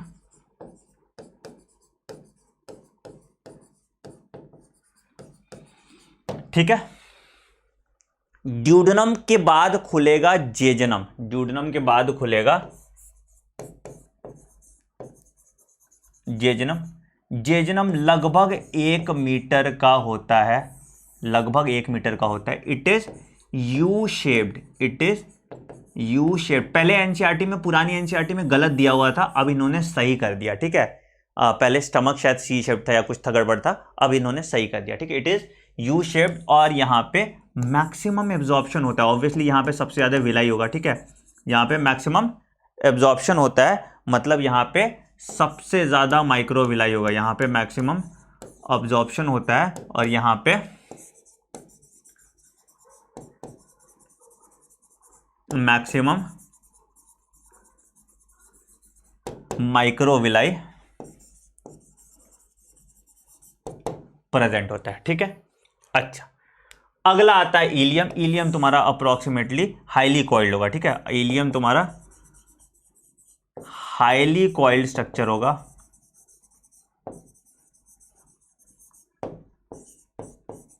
ठीक है। क्या करेगा भाई इलियम तुम्हारा? It is a very highly coiled structure. Again यहाँ पे डाइजेशन एंड एब्जॉर्प्शन दोनों होगा, यहाँ पे डाइजेशन एंड एब्जॉर्प्शन होगा और कुछ सिक्रीशन भी कराएगा। इलियम तुम्हारा लगभग 2 मीटर का होता है, लगभग 2 मीटर का होता है इलियम, ठीक है। चलो स्ट्रक्चर देख लेते हैं। तो देखो अब यहां से जो निकला ये सी शेप स्ट्रक्चर दिख रहा है, ये तुम्हारा ड्यूडेनम हो जाएगा। उसके बाद ये देखो यू शेप दिख रहा है, ये यू शेप दिख रहा है, ये तुम्हारा जेजनम हो गया। और उसके बाद हाईली कॉइल्ड जो स्ट्रक्चर है दैट इज इलियम, ठीक है। इलियम से जो ओपन करेगा, इलियम तुम्हारा ओपन कर जाएगा लार्ज इंटेस्टाइन में। इंटेस्टाइन में क्या क्या काम होता है वो हम फिजियोलॉजी में देखने वाले हैं, ठीक। फंक्शन अभी हम फिजियोलॉजी में देखेंगे, तो फंक्शन अभी आपको नहीं देखना, ठीक। शेप इंपॉर्टेंट है, शेप जो मैंने बताया उसको आप ध्यान से देखेंगे। फिर आते हैं लार्ज इंटेस्टाइन की बात करते हैं। तो लार्ज इंटेस्टाइन में तुम्हारा कुछ ऐसा स्ट्रक्चर रहता है। तो लार्ज इंटेस्टाइन की बात करें तो यहाँ पे इलियम मेरा खुलता है सीकम में, और जो वैल्व होता है इसको हम कहते हैं इलियोसिकल वैल्व, है ना। तो एक ब्लाइंड सैक रीजन होता है जिसको हम सीकम कहते हैं। तो ये तुम्हारा जो है एक ब्लाइंड सैक रीजन होता है जिसको हम सीकम कहते हैं, और ये खुलता कहाँ है? इलियोसिकल वैल्व, जिसमें लगा है इलियोसिकल स्पिंचर। तो मतलब इलियम में जो अनडाइजेस्टेड फूड है that will open into the large intestine by the help of an ileocaecal valve या इलियोसिकल स्ट्रक्चर, ठीक है। उसके बाद फूड जो जाता है तुम्हारा, जाता है कहाँ पे? उसके बाद फूड जो है तुम्हारा वो जाता है कोलन में। तो 3 तरह का कोलन हम पढ़ने वाले हैं। कौन कौन सा कोलन पढ़ने वाले हैं? पहला असेंडिंग कोलन जो ऊपर की तरफ जा रहा है, टक टक टक टक टक। दूसरा ट्रांसवर्स कोलन जो सीधा है, और नीचे वाला जो है वो डिसेंडिंग कोलन है। रीएब्जॉर्प्शन बहुत कम होता है तुम्हारे लार्ज इंटेस्टाइन में, सिर्फ वाटर का रीएब्जॉर्प्शन होता है। एंड वाटर के रीएब्जॉर्प्शन के लिए एक सेल्स होते हैं जिसको हम कहते हैं हॉस्ट्रा सेल्स, जो हेल्प करता है रीएब्जॉर्प्शन ऑफ वाटर के लिए, ठीक है, ऑफ वाटर, ठीक है। इस रीजन को हम कहते हैं सिग्मॉइड कोलन। ये बहुत ज्यादा इंपॉर्टेंट है और ये एनसीईआरटी ने अब अपने लेवलिंग में डालने लगा। सिग्मॉइड कॉलम का काम क्या होता है बेटा? डेड बॉवेल सुनते होंगे, बहुत लोग कहते हैं कि बॉवेल डेड है तो सर्जरी करके उस बॉवेल को निकालना हो। क्या होता है ना, कभी कभी पॉटी सटक जाता है, ठीक है, और ये यहाँ पे रह जाता है। इसके कारण क्या हुआ, तुम्हारे पूरे बॉडी का पेरिस्टाल्टिक मूवमेंट करना, समझो एक तरह से एक छेद यहाँ खुला है, एक छेद पीछे खुला है। अगर मान लो ये छेद बंद हो गया या यहाँ पे कुछ सड़ गया या कुछ अटक गया तो क्या होगा? टॉक्सिन्स फैल जाएंगे पूरा इसमें और तुम मर सकते हो। तो इसी को हम कहते हैं डेड बॉवेल, जहाँ बेसिकली डेड बॉवेल यहीं फंसता है, ये सिग्मॉइड कोलन में ही तुम्हारा फंसता है। तो हमको इस रीजन को काट के उस बॉवेल को निकालना पड़ता है। लम्स कभी कभी 1-1 किलो लगभग लम्स निकल जाता है, ठीक है। तो इस सिग्मॉइड कोलन बहुत इंपॉर्टेंट होता है सर्जरी के केस में, खास करके बहुत ज़्यादा केसेस में डेड बॉवेल होता है। तो हम या तो वाटर प्रोफेशन, मतलब यहाँ अंदर से पाइप से पानी मारेंगे तो निकलेगा, या फिर हमको उसको सर्जरी से डेड बॉवेल मूवमेंट कराना पड़ता है। बहुत इंपॉर्टेंट होता है बॉवेल मूवमेंट तुम्हारे डाइजेस्टिव सिस्टम के फंक्शनिंग के लिए। नहीं तो समझो ना, एक तरफ से बंद हो गया तो तुमको कितना खराब लगेगा, मतलब जो खाओगे तुमको वॉमिट हो जाएगा ना, एयर का पैसेज तो चाहिए, तो ये दिक्कत आती है। तो ये सिग्मॉइड कॉलम है, ठीक है। सिग्मॉइड कॉलम में तुम्हारा फिर उसके बाद नीचे आ गया रेक्टम। रेक्टम में कुछ देर तक पॉटी स्टोर होगा। एनल केनाल है, एनल केनाल की वजह से हेमोरॉइड्स होता है, कभी कभी वहां पे वेन्स या ब्लड वेसल्स एक्सपोज हो जाते हैं या पिस्टुला आ जाता है, तो उसको हम एनल केनाल की वजह से हेमोरॉइड्स हो सकता है, या जिसको पाइल्स कहते हैं ना, जो खून आता है तुम्हारा, हेमोरॉइड्स, या इसको हम पाइल्स कहते हैं। This is due to inflammation of anal canal, this is due to inflammation in anal canal अगर हो रहा है तो इसको हेमोरॉइड्स या पाइल्स कहते हैं, ठीक है। और लास्ट ये एनस से बाहर पॉटी निकल जाता है, ठीक। हॉस्ट्रा सेल जो है वो रीअब्जॉर्प्शन का वाटर का काम करता है। फिर से हम लोग देख लेते हैं एक बार लार्ज इंटेस्टाइन क्या है भाई। तो खाना जो मेरा इलियम में बच गया, अनडाइजेस्टेड फूड, ये इलियोसिकल केनाल से सीकम में आया। इसको रेगुलेट करने के लिए एक वैल्व है जिसको हम इलियोसिकल वैल्व कहते हैं। उसके बाद खाना जाता है असेंडिंग कोलन में, असेंडिंग कोलन से जाता है ट्रांसवर्स कोलन में, ट्रांसवर्स कोलन से जाता है डिसेंडिंग कोलन में, और इस ड्यूरेशन में जितने वाटर रीअब्जॉर्प्शन है, कुछ अमाउंट में विटामिन के का रीअब्जॉर्प्शन होता है, कुछ अमाउंट में विटामिन B12 का भी रीअब्जॉर्प्शन होता है, जिसको हम लोग देखेंगे, ठीक है। और ये फिर यहाँ पे आ जाता है, यहाँ पे सिग्मॉइड कॉलन में रहता है, ठीक है। और यहाँ से फिर रेक्टम में जो फूड स्टोर है तुम्हारा वो निकल जाता है और फिर बाहर, ठीक। अच्छा, एनस पे भी एक स्पिंचर होता है जिसको हम कहते हैं एनल स्पिंचर, है ना। पॉटी तुम रोक सकते हो ना, नहीं तो पता चला कि सबका पॉटी ऐसे ही होते रहे, ठीक है। तो इसको हम कहते हैं एनल स्पिंचर। एनस में भी एक स्पिंचर होता है विच इज एनल स्पिंचर, ठीक। सीकम से निकला हुआ एक प्रोजेक्शन होता है जो मेरे बॉडी का एक वेस्टिजियल ऑर्गन है जिसको हम कहते हैं वर्मी फॉर्म अपेंडिक्स। ये हर्बीवोरस एनिमल्स में बहुत काम का होता है, हम लोग के बॉडी में कोई काम नहीं होता है। हर्बीवोरस में ये क्या करता था, ये हेल्प करता था डाइजेशन ऑफ सेल्यूलोज में, ठीक है। हर्बीवोरस में ये काम करता है डाइजेशन ऑफ सेल्यूलोज का, हर्बीवोरस में ये काम करता था डाइजेशन ऑफ सेल्यूलोज का। हम लोग के बॉडी में ये वेस्टिजियल होता है, हम लोग के बॉडी में ये वेस्टिजियल होता है। और क्या करता है कि अगर कभी कभी अपेंडिक्स में इन्फेक्शन हो जाता है या इन्फ्लेमेशन हो जाता है तो अपेंडिक्स तुम्हारा बर्स्ट कर जाता है, इसको हम अपेंडिसाइटिस कहते हैं। बहुत गंदा पेन होता है, बहुत ज़्यादा गंदा पेन होता है, ठीक है। तो कभी कभी क्या होता है, अपेंडिक्स में यहाँ पे खाना जमा हो गया या कुछ बैक्टीरियल ग्रोथ हो गया और इसके कारण ये अपेंडिक्स रप्चर कर जाता है और इसको हम अपेंडिसाइटिस कहते हैं। इसलिए बहुत देशों में बच्चों का हम बचपन में ही अपेंडिक्स हटा देते हैं क्योंकि हो सकता है तुम मर जाओ, कभी तुम हवाई जहाज पे हो, तुम्हारा अपेंडिसाइटिस होता, मतलब अनबियरेबल पेन होता है, ठीक है। तो अगर अपेंडिक्स की वजह से अगर रप्चर कर जा रहा है, ठीक है, अपेंडिक्स अगर रप्चर कर जा रहा है तो इसको हम अपेंडिसाइटिस कहते हैं। अगेन ये बहुत पेनफुल होता है और तुरंत सर्जरी रिक्वायर्ड होता है इसमें, ठीक है। अपेंडिसाइटिस, ठीक है, अपेंडिसाइटिस होता है तुम्हारा अगर अपेंडिक्स तुम्हारा रप्चर कर जाता है, ठीक। तो इसलिए बहुत सारे देश में ये वेस्टिजियल ऑर्गन किसी काम का नहीं होता, तो हम बचपन में जब बच्चा पैदा होता है तो सर्जरी से हम अपेंडिक्स हटा देते हैं, राइट।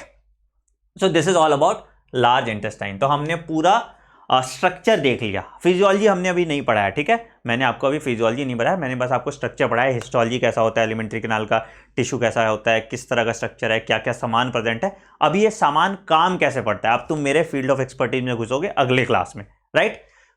एक बार एनसीईआरटी माता के भी दर्शन करना बनता है ना, एक बार एनसीईआरटी माता के दर्शन कर लेते हैं। तो एनसीईआरटी माता क्या कहती है भाई, हम लोगों ने दांत तक पढ़ लिया था, अब हम आगे पढ़ लेते हैं, ठीक है। तो एक बार अंडरलाइन कर लेते हैं एनसीईआरटी माता। एनसीईआरटी माता कुछ कहती नहीं है, थोड़ा थोड़ा ये एनसीईआरटी माता कह रही है इसमें, तो उसको हम लोग देख लेते हैं। पहला क्या, the oral cavity Leeds into a short pharynx, ठीक है, pharynx which is the common passage for food and air, ठीक है। फेरिंग्स से आया the oesophagus and trachea opens into the pharynx, बहुत अच्छी बात है। एक कार्टिलेजिनस फ्लैप होता है जो प्रिवेंट करता है food entering the food windpipe, है ना, तुम्हारे ट्रैकिया में खाना ना इंटर करे, इसके लिए एक फ्लैप होता है जिसको हम एपिग्लॉटिस कहते हैं, ठीक है। तो एक cartilaginous flap called epiglottis prevents the food entering into the glottis, that is the opening of the windpipe. Gullet तुम्हारा है किसका, गलेट आ गया तुम्हारा ईसोफेगस का, गलेट ईसोफेगस, कंफ्यूज मत करना बेटा, ठीक है। और ग्लॉटिस विंड पाइप, यहां पे दोनों अपना रास्ता बदल लेता है, ग्लॉटिस विंड पाइप है, यहां पे दोनों अपना रास्ता बदल लेता है, याद रखिएगा इसको, ठीक है। ईसोफेगस इज अ थिन, बताए थे, long tube which x tends posteriorly passing through the neck, thorax and diaphragm. Diaphragm से कैसे पियर्स करता है मैंने आपको बता दिया, हाइटस हर्निया बता दिया, leading to a J shaped bag called stomach. तो ईसोफेगस के बारे में एनसीईआरटी कुछ कहती ही नहीं है, ठीक है, leading to a J shaped bag called stomach, ठीक है। एक मस्कुलर स्पिंचर यहां पे रेगुलेट करता है जिसको गैस्ट्रोइसोफेगल स्पिंचर कहते थे, जो हाइटस हर्निया वाला मैंने आपको बताया हुआ था, ठीक है। तो muscular sphincter called gastroesophageal sphincter regulates the opening of oesophagus into the stomach, ठीक है। Stomach is located in the upper left portion, आप फील कर सकते हैं, upper left portion of abdominal cavity, है ना, ऐसे ना, ऐसे तुम्हारा स्टमक है ना, upper left portion of abdominal cavity and has 4 part, कैसा, cardiac, fundus, body, body is the main central region, ठीक है, क्वेश्चन आया हुआ है which is the main central reason of stomach, तो तुम्हारा बॉडी आ जाएगा, और लास्ट पार्ट आ गया पाइलोरस, ठीक। पाइलोरस वाला रीजन तुम्हारा इंटेस्टाइन में खुल जाता है। स्मॉल इंटेस्टाइन में 3 रीजन है, जैसा मैंने बताया, सी शेप ड्यूडेनम बताए थे, लॉन्ग कॉइल्ड मिडिल पोर्शन जेजनम, ये यू शेप्ड होगा, एंड हाईली कॉइल्ड इलियम, ठीक है। Opening of stomach is guarded by pyloric sphincter, मैंने बता दिया था बेस पे पाइलोरिक स्पिंचर होता है। Ileum opens into the large intestine, ठीक है, it consist of caecum, colon and rectum, ये भी हमने बात किया था, ठीक है, caecum, colon and rectum. Caecum blind sac region है, ब्लाइंड सैक रीजन है जहां पे सम सिम्बायोटिक माइक्रो ऑर्गेनिज्म है ना, इकोलाई वगैरह तुम्हारा रहेगा सिम्बायोटिक, क्यों, क्योंकि मेरे बॉडी को भी काम दे रहा है, मेरे बॉडी में हेल्प कर रहा है विटामिन के और विटामिन B12 के रीअब्जॉर्प्शन में, और उसको मेरा बॉडी खाना दे रहा है, ठीक है। दूसरा, narrow finger like tubular projection वहां से निकलता है जिसको हम कहते हैं वर्मीफॉर्म अपेंडिक्स, जो वेस्टिजियल है, हर्बीवोर्स में ये काम करता है, ठीक, arises from the caecum. Caecum opens into the colon, colon is the divided into 4 parts, जैसा बताए थे हमने, असेंडिंग, ट्रांसवर्स, डिसेंडिंग और सिग्मोइड। पहले सिग्मोइड नहीं ऐड किया था एनसीईआरटी ने, अब इसने सिग्मोइड ऐड कर दिया है, ठीक है। The descending part opens into the rectum, और रेक्टम से निकल जाता है एनस, और एनस के थ्रू निकल जाता है। तो हमने पूरी स्ट्रक्चर देख ली, पूरा स्ट्रक्चर आपके दिमाग में आ गया कि कैसा एलिमेंट्री कैनाल है मेरा, ठीक है। कल हम लिवर देखेंगे, पैनक्रियाज देखेंगे, गॉल ब्लाडर देखेंगे, सलाइवरी ग्लैंड देखेंगे, और फिजियोलॉजी ऑफ डाइजेशन, कल एक्चुअली कैसे होता है, हम खाना खाते हैं तो पूरा मेथड क्या होता है इसका, उसको देखने वाले हैं। तो जरूर से जरूर सब लोग कल 7 बजे मिल लेंगे, ठीक है। चलो, इसका एक और लाइन है तुम्हारा, स्टमक वाला भी, हिस्टोलॉजी वाला रीजन बाद में दिया इन्होंने, हिस्टोलॉजी भी पढ़ ही लेते हैं, है ना, एनसीईआरटी, मुझे लगा खत्म हो गया। The walls of alimentary canal देखो, forms oesophagus to rectum, possesses 4 layer, हमने बात किया, पहला serosa, muscularis, submucosa and mucosa. Serosa is the outer most layer, जिससे मैंने बताया था it is made up of mesothelium, that is epithelium of visceral organ, है ना, it is made up of a thin mesothelium, पतला mesothelium. कहां कहां कौन कौन सा एपिथीलियल है मैंने आपको बता दिया, है ना, एक जगह कॉलमनर, दो मतलब स्टमक, और इंटेस्टाइन में कॉलमनर, और यहां पे स्ट्रैटिफाइड स्क्वैमस एपिथीलियम, ठीक। Muscularis is formed bye smooth muscles, ये भी मैंने बता दिया था, अंदर वाला सर्कुलर है, बाहर वाला लॉन्गिट्यूडनल है, और स्टमक में एक ऑब्लिक मस्कुलर लेयर है, ठीक है। Sub mucosal layer is formed by loose connective tissue, क्या क्या कनेक्ट करता है भाई, ब्लड है और लिम्फ वेसल्स है। ड्यूडेनम में यहां पे is present in sub mucosa, duodenum glands are present in sub mucosa. कौन सा ग्लैंड प्रेजेंट होता है ड्यूडेनम में, हमने पढ़ा था ब्रूनर्स ग्लैंड, ठीक है। इनर मोस्ट लाइनिंग जो है वो म्यूकोसा हो जाएगा। स्टमक में ये रूगे बनाता है, इरेगुलर फोल्ड्स बनाता है स्टमक में, और फिंगर लाइक प्रोजेक्शन बनाता है विलाई का स्मॉल इंटेस्टाइन में। इंटेस्टाइन में और भी फिंगर लाइक प्रोजेक्शन होते हैं जिसको हम माइक्रोविलाई कहते हैं, जो हेल्प करता है एब्जॉर्प्शन ऑफ फूड में, ठीक है। Call microvilli gives a brush border appearance. ये सब देखो हम लोग किया हुआ है ना। देखो मैं आपको जो पढ़ा रहा हूं यही होता है कि एनसीईआरटी को, जैसे मान लो ये एनसीईआरटी है तो हम एनसीईआरटी को ऐसे एक्सपैंड कर दिए ताकि आपको ज्यादा अच्छे से एनसीईआरटी समझ में आए। लैंग्वेज के साथ कभी मैं छेड़छाड़ नहीं करता एनसीईआरटी के, याद रखना, ठीक है। कुछ चीजें एनसीईआरटी में गलत दी है ह्यूमन फिजियोलॉजी में, मैं आपको वो गलत चीजें ही पढ़ाऊंगा, राइट। मैं आपको बता दूंगा सही क्या होता है और आपको एग्जाम में क्या मार्क करना है, क्योंकि हमको नीट के पॉइंट ऑफ व्यू से एनसीईआरटी को बाइबल मान के चलना है, right. These modifications increase the surface area enormously, जाके एब्जॉर्प्शन में हेल्प करता है, ठीक है। विलाई में कुछ नेटवर्क ऑफ कैपिलरीज होते हैं एंड लार्ज लिम्फ वेसल होता है, इसको हम लैक्टियल कहते हैं। लैक्टियल फैट के एब्जॉर्प्शन में काम आता है। अगेन इसको हम फिजियोलॉजी ऑफ डाइजेशन और एब्जॉर्प्शन में देखेंगे, ठीक। म्यूकोसल एपिथेलियम के साथ गॉबलेट सेल होता है, मैंने बताया था गॉबलेट सेल म्यूकस रिलीज करता है जो लुब्रिकेशन में हेल्प करता है, ठीक है। Mucosa also forms glands in the stomach, जिसको हम गैस्ट्रिक ग्लैंड्स कहते हैं, एंड क्रिप्स ऑफ लिवरकुम, ठीक है। तो विलाई में होता है मेरा क्रिप्स ऑफ लिवरकुम, ये भी म्यूकस रिलीज कराता है, ठीक है। ये है तुम्हारा स्ट्रक्चर। तो देखो सबसे अंदर वाला रीजन हो गया ल्यूमेन, ल्यूमेन जहां छेद है जहां से खाना जाएगा, इसमें ब्रश बॉर्डर एपिथेलियम दिख रहा है, तो ये म्यूकोसा रीजन हो गया। ये सब म्यूकोसा हो गया, ये तुम्हारा सर्कुलर, आउटर लॉन्गिट्यूडनल और सेरोसा। हमने इसमें एंटेरिक नर्वस सिस्टम भी देख लिया, ठीक है बेटा। ये सारे पीडीएफ आपको यहाँ पे मिलेंगे। ये टेलीग्राम चैनल है मेरा नीट प्लस। कभी भी आप देखें ये लेक्चर तो इस टेलीग्राम चैनल पे ज़रूर आ जाएं। नीट प्लस मेरा टेलीग्राम चैनल है, ठीक है। तो आपको टेलीग्राम का ऐप इंस्टॉल करना है और नीट प्लस सर्च करना है। नीट प्लस सर्च करेंगे आप मेरे टेलीग्राम पे आ जाएंगे, ठीक है। तो आप इस टेलीग्राम पे ज़रूर ज्वाइन कर लें। दूसरा चीज़, आप मुझे इंस्टाग्राम पे फॉलो कर सकते हैं। मैं बहुत फन शेयर करता हूँ, मतलब मीम्स या थोड़ा आपको बायोलॉजी में सब्जेक्ट इंटरेस्ट अगर जगाना है तो आप इंस्टाग्राम पे जरूर आए। आपको बहुत अमेजिंग कंटेंट यहाँ पे मिलेगा, ठीक है। फनी कंटेंट, मतलब बायोलॉजी रिलेटेड ह्यूमर्स मैं सिलेक्ट करता हूँ। यहाँ से पढ़ाई पे रिलेटेड कुछ नहीं है, थोड़े मजे के लिए आप यहाँ पे आ सकते हैं, ठीक है। बाकी आप मुझे अनअकैडमी पे भी फॉलो कर सकते हैं। ये है मेरा अनअकैडमी का आईडी, unacademy.com@anandsir01 पे मैं आपको यहाँ अनअकैडमी पे मिल जाऊंगा। So that's it today guys.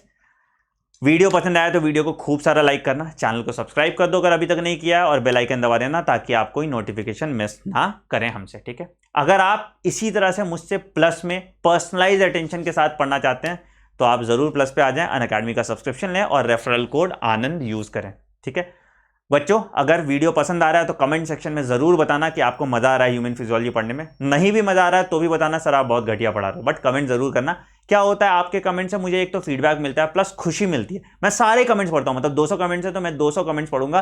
क्या होता है आपको मोटिवेशन, किसी भी चीज की अगर आप काम कर रहे हो अच्छा तो आपकी कोई तारीफ करता है तो आपको एक मोटिवेशन मिलता है। तो मैं आपके लिए और इसी तरह के यूनिक डायग्राम और क्वालिटी कंटेंट लेके आऊंगा ताकि आपको ह्यूमन फिजियोलॉजी बिल्कुल अच्छे से दिमाग में घुस जाए। आई डोंट थिंक कि आपको यहाँ पे किसी चीज में डाउट होगा। अगर डाउट है तो आप जरूर कमेंट सेक्शन में रखना, मैं उसको अगले क्लास में एड्रेस करूंगा। आई will see you in class बच्चों, और इस वीडियो को आप अपने दोस्तों के साथ भी शेयर करें, है ना। लेट्स स्प्रेड द वर्ड ताकि बच्चों का ह्यूमन फिजियोलॉजी वाला पोर्शन बहुत अच्छे से हो जाए। So I will see you in class. Bye bye, take care.